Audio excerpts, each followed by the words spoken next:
And we are back. Welcome to the Soapbox, where people who work, volunteer, and care about recovery tell us who they are and what they are most passionate about. Hey, I'm your host, Rich Jones, RN, and I represent Parenting Your Child in Recovery.com and secondstarts.com. That's the number two, NDSTARTS.com. And my guest today is Dr. Robb Kelly. And I want to say, first of all, you'll find out shortly, but he's an absolute in the recovery space. Uh, he believes, just like I do, he believes in treating the causes of addiction and not the symptoms, which I hold that in high esteem.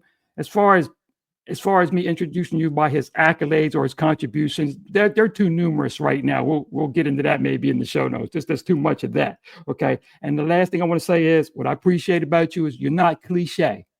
You you make sense. It makes sense what you're saying. So again, thank you, Dr. Robb, for being here. Oh, Rich, of course, my pleasure. Thank you for having me more like. It's going to be amazing. No, this is great. Doc, listen, I'd like to start off every show with my guests giving everybody that Cliff Notes version, giving them that thing. Tell them who Dr. Robb is, you real quick. Let them know. Hey guys, my name's Dr. Robb Kelly. I specialize in anything to do with psych, addiction, alcoholism, depression, anxiety, PTSD, all of the above, with more focus on addiction, of course. Ex-alcoholic here, homeless guy, lost his kids back in Manchester, England, died twice on the streets when I was homeless. Uh, Spiritual awakening, come off the streets, and then started to build a career at the age of 28. So, yeah, everything. I came up to America about 20 years ago for 2 weeks only, and here Okay. I am. So I'm going to get another 20 years. And if I don't like it, I'm leaving. That's for sure. But yeah, amazing, absolutely great journey. We have 5 offices. We have San Antonio, which I don't really count, Dallas, London, Manchester, Spain, and Switzerland. We're out there doing it, and yeah, we love what we do because we do what we love. Okay, I like that. And I want to say before we even go any further, and I told you this before when we talked briefly before, you say you're going back to America. I spend so much time watching the Rip Box and the Acorn that I'm at home with you Yeah. just hearing you talk. I'm at home. I got to be honest with you. If you, Rich, if Before you're we ever go, in San Antonio, I think I mentioned it. We have a British restaurant next door to my office that I own. So you ever over here, man, I'm gonna run you around the offices and feed you next door to all the fish and chips, pies, whatever you want. I may hold you to that, Doctor There Rob. you That go. sounds good. There I you go. hear more time fish and chips. I said that the sound of it makes me feel at home. I'm not going to lie to you. Yeah. Uh, I want to remind everybody that my show is very important. The show notes section is very important. I give you some additional information about Dr. Robb, his projects, contact information, some further thoughts, and let you catch up on him. We also talk about if you're the parent or mentor of a family of a young adult between the ages of 17 and 24, and you're at risk or in trouble with the law or substance abuse, and you're tired of a system that just not working for you or is just a band-aid, we got a clinical option that you might want to look at in there. And also for your therapists and practitioners, please look in there and see. We want to talk to you about maybe helping your client families with that option. So let's get right to it here. Dr. Robb, I want to put you up on the soapbox. So climb up there. We're going to get started right away. We're going to do this. I I'm love gonna it. shoot some stuff at you and just fire back with me, your feelings about this, and really let us know the deal here. The first thing I was very fascinated about, and I'm just going to get a statement. Let's get back to the 98%. I'm interested to hear you talk about that. So I personally, when I was suffering from alcoholism, I asked everybody, medical fraternity, doctors, they all said go to AA, which I did for many years, but meetings never keep me sober. So it's the book more than anything else. So when I came up the streets, I was angry. And I'll tell you why I was angry. Mhm. I was angry that all this stuff that had happened, losing children and everything like that, all the stuff that happened, nobody had an answer for me. Nobody could say, hey, Rob, if you do this and this, then you should. Nobody said, because nobody knew. So when I came up the Mhm. streets, I dedicated my life to getting back to 98%. And I got the 98% from AA in Akron when they first started. That was the percentage rate. Then we did a bunch of professional DVDs where I was the actor, but we talked about the big book. We talked about, how to get back up to the 98%. And the studies that we've done, and we spent about $1 million on trial studies. Everything I'm going to say today, we've tried and tested. I write white papers for Harvard University's psych hospital, universities, the government. I mean, I'm well versed in what I do. So I believe that you can cure addiction and you can fully be recovered from alcoholism. There's no cure for alcoholism. So when we studied all of that, we found out that alcoholics are born and drug addicts are made. Both show up the same, both as bad. So that's our success rate. We're up at 98%. We do have some little clauses in there. It's like when we take you on, you have to pass an assessment before we take you on. You know, the amount of people that have come with a checkbook, rich parents, just drop the kid off, big check. Yeah. And there's a check. We'll put whatever you want on it, Dr. Robb. It's like, I don't work like that. I have to make sure you're ready.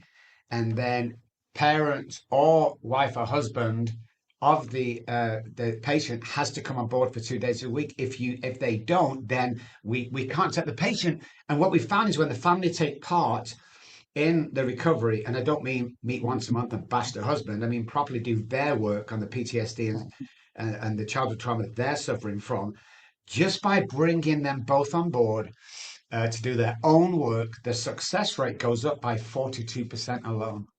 Okay. That is great. Dr. Robb, fill me in here now. And we talked about this earlier. Drinking versus thinking. Give me your mindset on that. So what we found, again, with research and trials and tests of the mind and the body pertaining to alcohol, is alcohol has 1% to do with alcoholism, and the same with every other addiction. It's not the problem. In actual fact, it was kind of the go-to at one time. The problem isn't the alcohol. Now, how did I know this and where did I find out? Well, I'm stood outside a liquor store back in England, homeless, Okay. 5:30 in the morning. I've got money to buy alcohol. The guy knows me. God bless that Pakistani guy, little guy. I was outside. I'm in a short vest. I mean, flip-flops.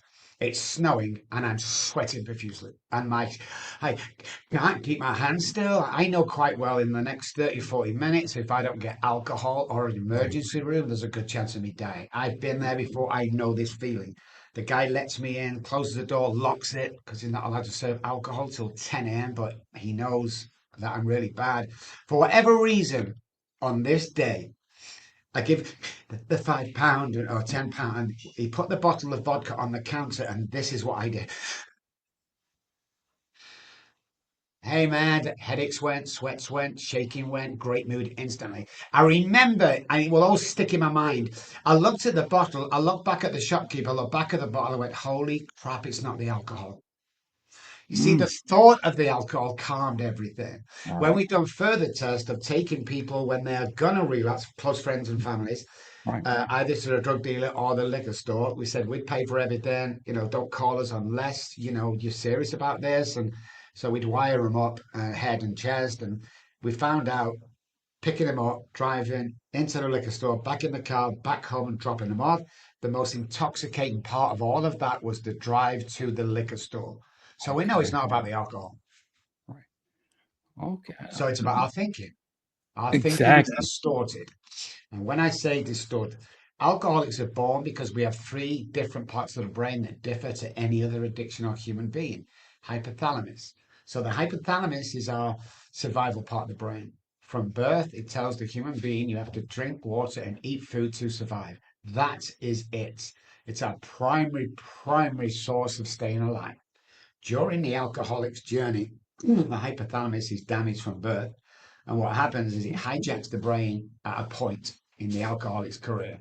It hijacks it and it tells the alcoholic to drink alcohol only to survive. And that's where we have a problem. The basal ganglia, which is our repetition, strength, and confirm part of the brain, is broken. So, if you imagine a clock face, we go on a bender, 10 after we start coming round, 20 after we beg the wife to take us back, 1/2 she does, 22 we get that job offer, and 22 we smash everything down again. That's the basal ganglia repeating old behavior. So we know it's thinking. We know that when the hypothalamus takes over, there's nothing we can do. Oh, wow. Okay. Dr. Robb, I heard you mention before your life's mission, and you told a story about the 12 weeks, and I was fascinated by it. I want my listeners to hear the story if they haven't before, and tell me how you came about this being your life mission, because it's important. Yeah, I saw my parents suffer. I saw people around me suffer. I saw my wife suffer. Now, if you want more qualification of how bad of an alcoholic I was, I stabbed my wife 3 times one night because she wouldn't let me finish my bottle of vodka. So I want to put myself there. I was insane with alcoholism. Um, so when I finally got off the streets with a huge spiritual awakening, and I was an atheist, um, it was just a lifelong mission of I want to help. First of all, we just specialize in alcohol and drugs. I want to help the alcoholic and addict and their families to get a better future, fully recover, and get their life back. That was it, and that become a lifelong mission almost at the beginning, and sometimes still now. I'm very aggressive in this, and my staff are aggressive. It's like we're not here to save your feelings; we're here to save your life. And if you don't like Right. it, I don't care. Patients come all the time with parents. They go, well, I'm not too sure. Every day well, let me stop you there. I don't give a damn whether you come in or not. I just want to put that out there. I don't need your money. You're 70, whatever they pay. I'm going to eat tonight, guys. So don't think you're coming here with your Exactly. checkbooks and no, no, we don't play that game. We turn up 30% people are come, we turn them down. It's just like you're either going to get well or you're not here. And if you're not, we won't take you. See, nobody looked at my parents in the eyes and said, you know something, Mrs. Kelly, we're going to fix it. Nobody did that. And nobody's Right. done that since. Right. Nobody in the industry has looked the parents in the face and said, we'll fix it. We'll give you a 100% guarantee that if it passes the assessment, we'll fix it. And that's where the mission came from is you can follow. Addiction is curable, guys. Addiction is the addictive personality. And Right. alcoholism is this disease because of the stuff in the brain we talked about. Right. But yeah, you can fully be recovered. And people say to me all the time, they go, well, if it's not curable, there's no cure for it. Yeah, that's really, really bad. There's no cure for the common cold or food poisoning. But Right. there's a few things you can do before you get it to stop you getting it. You see, the relapse never happens when you pick up the drink or drug.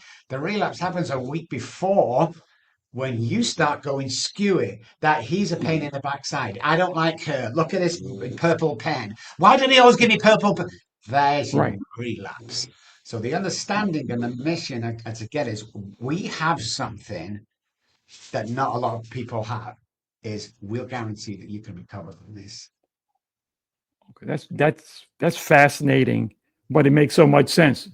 Yeah, it It's does. fascinating because all the stuff that we've heard, it sounds fascinating. But when you break away all the stuff that we've heard, it makes so much actual sense, though. So I appreciate that. Dr. Robb, a quote from you: "Step out of the disease and into the solution." Fill that in for me.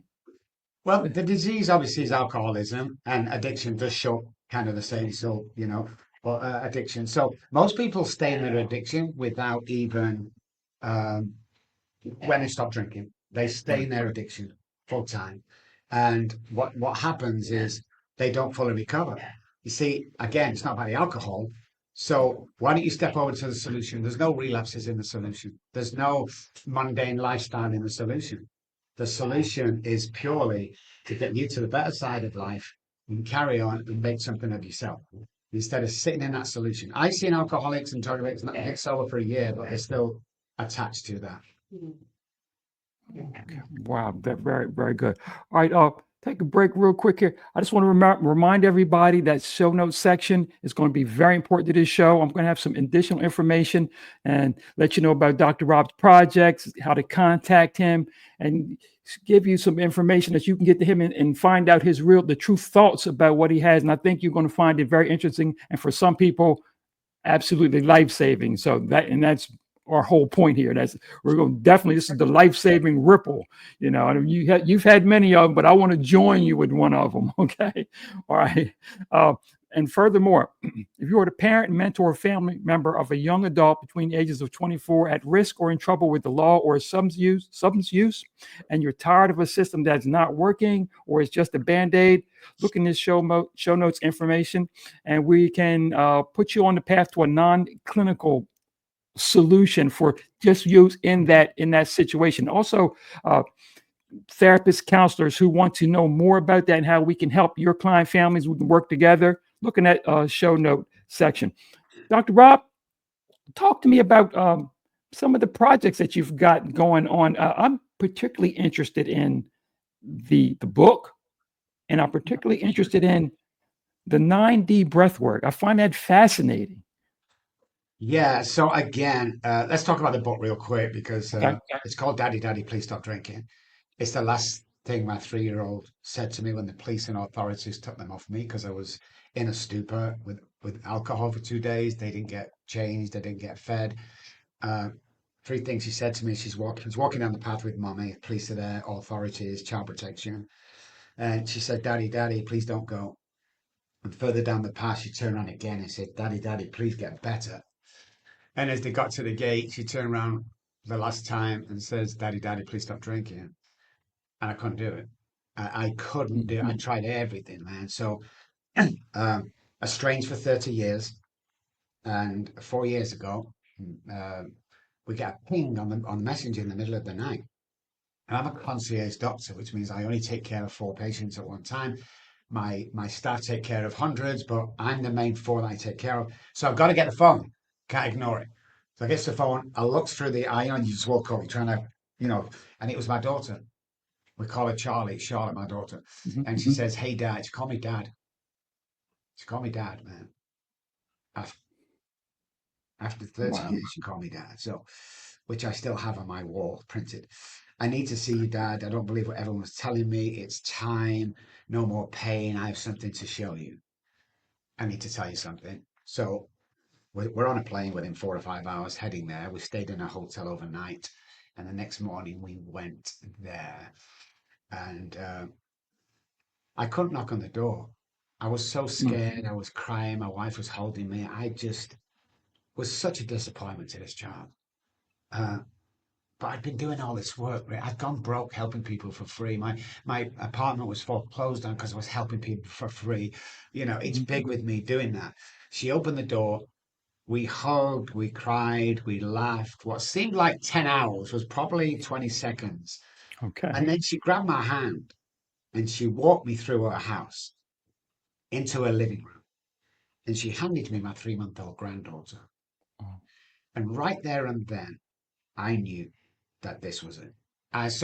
We just finished the book. So we're saying, hey, this book's out and I don't know what to call it. And then she said, why don't you call it Last Words I Said to You, which was Daddy, Daddy, Please Stop Drinking. So first of all, that. Secondly, put your money where your mouth is, Dr. Robb. I'm going to give 10 copies away just for this program. So if you come on, mention either one of us or the shows or message either one of us, I'll give you a free book. I'll pay the mailing, posting, shipping, and you can have it free. $10 to go. Uh, That's Jumping powerful. across the office to we have what's called the breath box. Okay. Breathbox.studio if you want to find out more. But it's a software that replants neural pathways, rediverts with subliminal messaging and then music. So you're nice and relaxed, listening to the music, the main voice, and then the subliminal messaging is rerouting self-sabotaging neural pathways. There's 72 programs and it is just unbelievable. Across the office from that, in a different room, is what Mhm. we have photo modulation. It's Okay. medical grade red light therapy. It's kind of a hat that you put on and a band around the stomach. Okay. And it does the same. It heals. It heals from the inside out, like we know red therapy does, but this is medical grade. Now, people say, I get the helmet, Mhm. but why do we use the waistband? Yeah. Here we go. Hold on to your seats, guys. Okay. 4 chemicals every day we need to be happy: dopamine, oxytocin, serotonin, endorphins. Most people know that. But did you know the 2 main ones, dopamine, serotonin, are created in the gut? They're created in the stomach. So unless we're healing the stomach as well, that's why you wear the band, you're never going to be 100% happy. So All that's what right. we found. We have NLP, we have brain spotting, we have all these great tools that we use. We're big on subliminal messaging from the moment you get out of your car in the car park to when you sit down in front of me. Psychologically, if we can plant some things, that's the Dallas Cowboys. Guy gets out, there's a Dallas Cowboys puck lodged in the hedge. So he doesn't really see it, but he does see it. He comes in, the girl will be wearing Dallas Cowboys t-shirt. Oh my God, there'll be a game playing. Oh, whoa, what? So he sat down with, and we're sat in the offices looking at him and watching his reaction to looking at the game. And you can literally see everything start to relax. Now he's in a familiar place because the Cowboys, he loves it. When he comes in, there'll be a picture in the corner of the Cowboys. He'll sit in front of me and he's open for business rather than, I'm got my walls up, it's going to take you a long time. Now he trusts us straight away. So we do a lot of sneaky work, but it's all legal, and we get the job done. Oh, that's fascinating, Dr. Robb. And you just said something that we're going to talk about later, and you didn't even notice, but we're going to get to this one, right. Oh, it's almost funny. Dr. Robb, I want to ask you a couple of questions, a little off the beaten path of that. The first one is, I noticed that even when you were in the midst of most of your trouble, you were still very akin to education. How did you, what's fired that education bug in you? Even though with all this, when I look at it, I'm saying, regardless of all this was going on, this guy wanted to learn. He was a learner. Yeah, well, I was brought up on the projects, very poor family, and I always mixed with people that were affluent. The kids at school that, I wouldn't let them come to my house. I went to theirs because theirs was the mortgage we were renting off the government. And a friend of mine's dad approached me one day and he said, "Hey, Rob," and I don't know, 15, 16, I can't remember.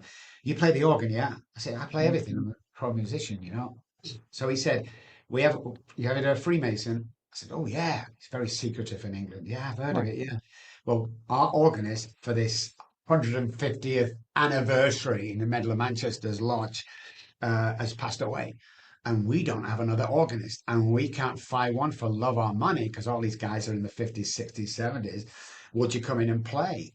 So I said, "I'd love to. But before you can go in the lodge, you have to do the outer guard and the inner guard, two positions," which they got me through that in less than 3 or 4 days. Then I was allowed into the lodge and I played for this occasion. Well, they were over the moon. They were like, "How can we repay you?" And again, Freemason in England is a lot different to Freemasons here. So I said, "Well, if there's anything I ever dreamt of, it's probably going to college because nobody's been to college ever in my family and nobody probably will." He pulled some strings and 30% education, the rest was who you know, not what you know, got me into Oxford University. Now, when I got into Oxford University, the imposter syndrome for me was huge.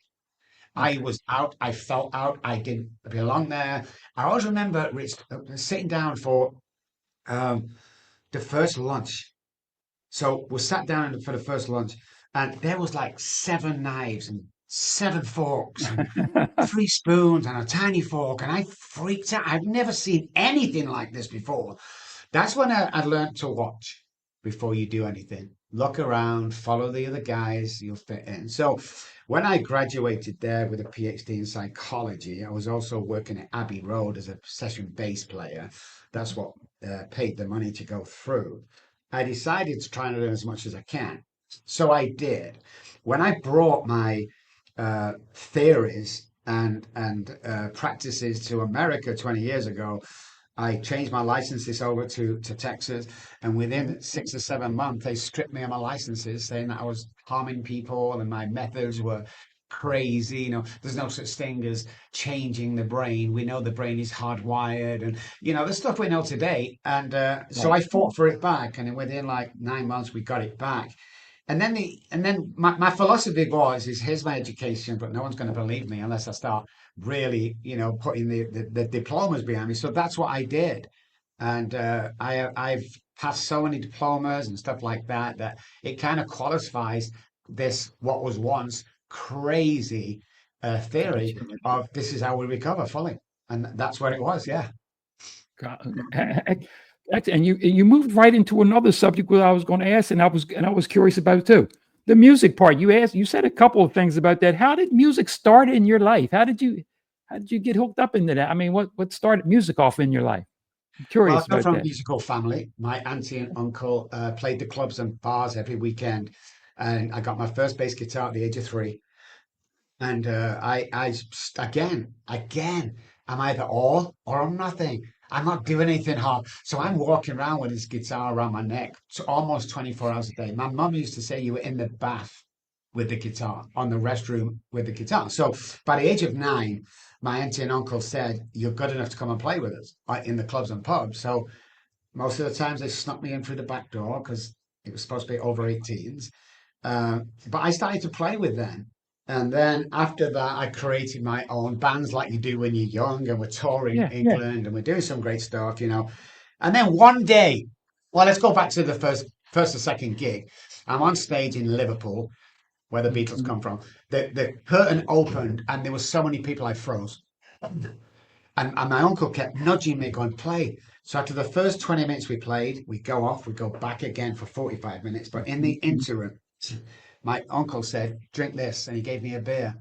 And I drank the beer. My life just changed right there and then because he didn't know anything about alcoholism.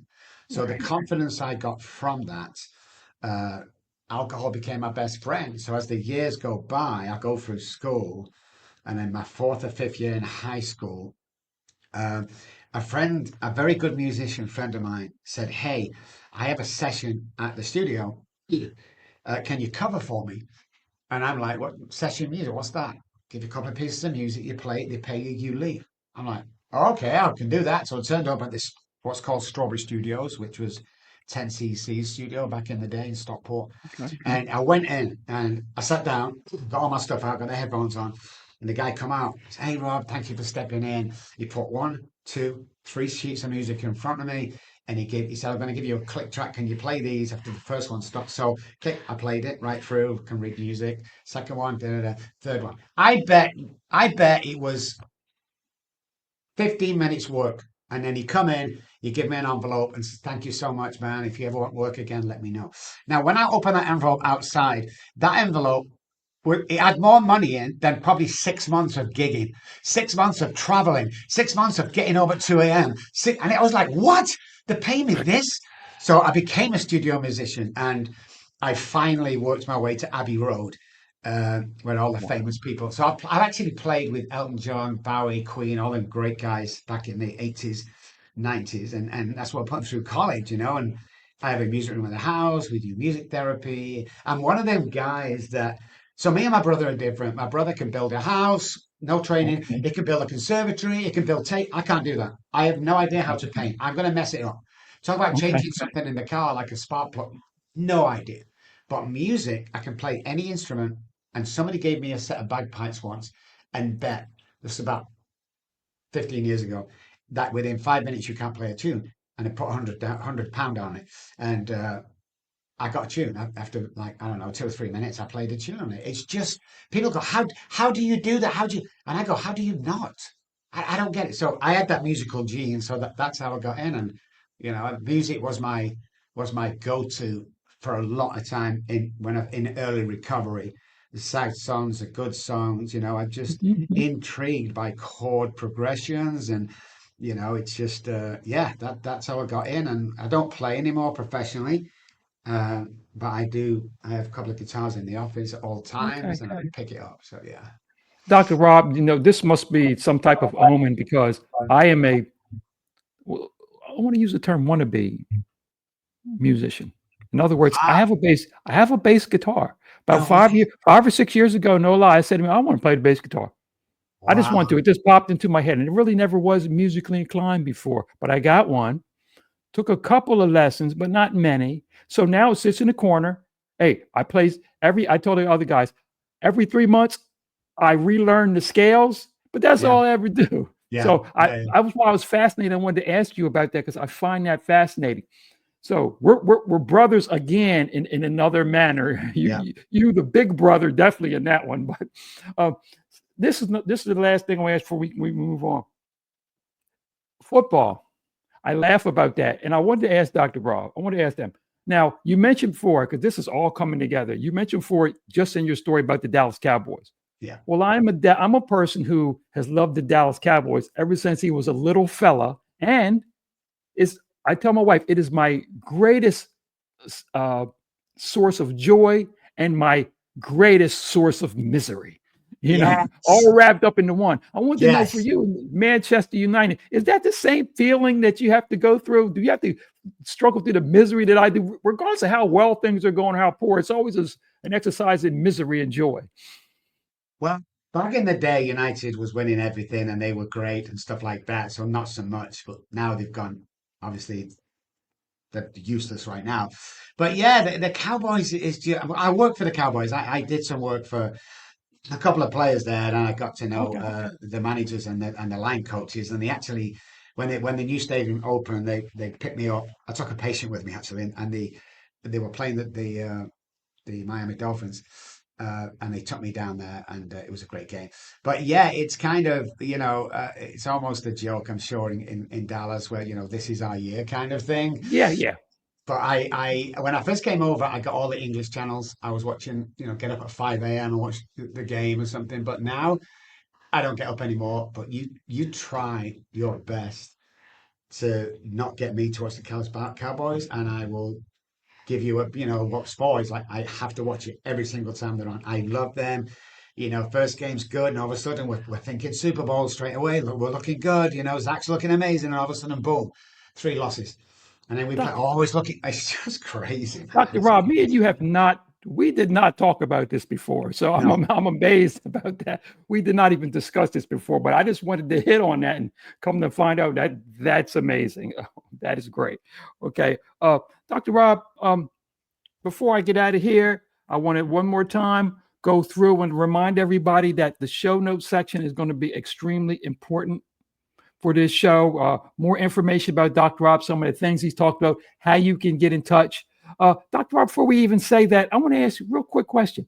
If someone was to see some of your stuff and felt like, well, there's no way in the world I could get to him, or there's no way in the world this could be for me, or is there any steps you could tell me that for them to take right away anyway, regardless, of what they thought they could get directly from you? Is there anything you could direct them to? here we go, guys. So, TikTok. TikTok is my platform. I only have 5,000 to 6,000 people following me. But listen, if you want me to reply to you, and I reply to everybody I tell this to, message me on TikTok. Get on to message me. I get it myself. Every other social media, people do it for me. But I tell you something right now, guys. Listen carefully. Yeah, I'm thinking, yeah, I'm going to do it. Listen carefully. If you're that guy, I love what you said before. Like, if you've, in and out prisons, if you've got arrested, if you're that guy that's like, I'm thinking of ending it all, 214-600-0210 is my personal cell phone number. Text me. Don't call me. I'm so busy. Text me and I will get back to you within a couple. As soon as I get a break, I'll get back to you. So 214-600-0210. Wow. Message me. Now, don't just message me, please, just to say hi, although you can. Because here's the deal. I would rather, and I will, give you a 15-minute pep talk and direction that will change your life. Okay? I would rather give up 15 minutes of my time gladly than hear of your suicide next week. Mm. And that's when people go, you can't do that. And again, my favorite saying says, who? You see, everybody sees the sometimes outrageous. I have orange pants on right now with yellow shoes. Outrageous Dr. Robb. Everyone sees, what I do and how I do it and the driving around and the places where I live. What they don't see, and I'm proud of, is 25% of our work is pro bono. Every single therapist or coach in my company has to carry a pro bono. And if you're against that, we will let you go. Me and my wife give $150,000 back every year out of our own bank accounts back into the guys that used to be me. You see, there's the key. They used to be me, and Derek found me on the streets, and John was the guy that had that, we call him an angel now, had that spiritual, I want to be your Derek. Okay? I don't care how rich and famous I get. I don't care about that. There were millions of people watch me on the doctors and stuff. I'm not that guy. I'm not that guy who says, look at me, look at me. I'm that guy, in the middle of nowhere that's going to call you because you left a text. And then we're going to change the world between us in 15 minutes. And that's just a fact. I've done it thousands and thousands of times. So I think it's important that when we get there, whatever there is for you. I always thought it was money, but it was. Turns out it wasn't. That we keep our feet in the trenches. I'm a big trenches guy, you know, and that's why I love what you do, because you're in there with the guys that don't stand a chance. And Yeah. I did a I something was released in the prison system. It must do, because over the last 3 weeks we've got about 150 letters from prison inmates, and I can tell you categorically right now that I will go through every single one of them. I will write back to them, and I will put $50 in your commissary. So if you're listening to this in prison, send us, go on robbkelly.com, robbkelly.com, find out where we are, send us a letter. But I love the prisoners, man, because they put like 6,000 words on one piece of paper. So it's really hard to, it's really hard to read. But yeah, I'm very big on that. I'm very big at giving my time to people like this show. I mean, I'm gonna give kudos to you right here, because everyone thinks that we get invited to these shows and I go on. No, we turn 10 of these down a week. I've done thousands of podcasts. What my girl, Courtney Davis, which is an amazing girl, she She goes is. out and she finds people that are changing the world. And then she humbly asked, is there any chance of Dr. Robb coming on your show? And then we get on, and 9 out of 10 times you go, oh my God, it's really you. And I go, I'm Robb. It's Right. my honor to be here. So she saw you. Now she's very, very good when it comes to psychology. She saw the things we have in common without even asking the things we have in common. Because when we first met, he's like, "Oh, me and you are going to be BFS forever, man. I'm telling you that. And I'm going to fly you down one day and get you to the Cowboys. I'll call Jerry up or something. I don't know. Oh, Yeah, Dr. Robb, you'd be a god if you did that. First of possible, all, yeah. possible. Secondly, I appreciate what you said about the prisoners. My profession was, I spent my last working years for the last 15 years, my nursing career as a director of nurses in a correctional facility. So the prisoners, that's where my mindset all came from, this watching families, young people broken way earlier than they needed to be broken, and I thought that this was an opportunity to save them and set them on a different path. It was such a growth opportunity. So this is how I even started. So I appreciate you thinking about and doing something for everybody, but especially for the persons. I appreciate that from you myself. So I want to thank you for that. Dr. Robb, I won't hold you much longer, but I appreciate what you've done for me, what you've done for our people. And we talked about the show notes, but remember that Dr. Robb's going to put some stuff and listen to what he said. He made some great offers to you guys. For myself and Dr. Robb, I want to say thank you. And I want to say, remember, everybody, until next time, remember to help somebody get better, help somebody stay better, and help somebody be better. Thank you. Bye-bye.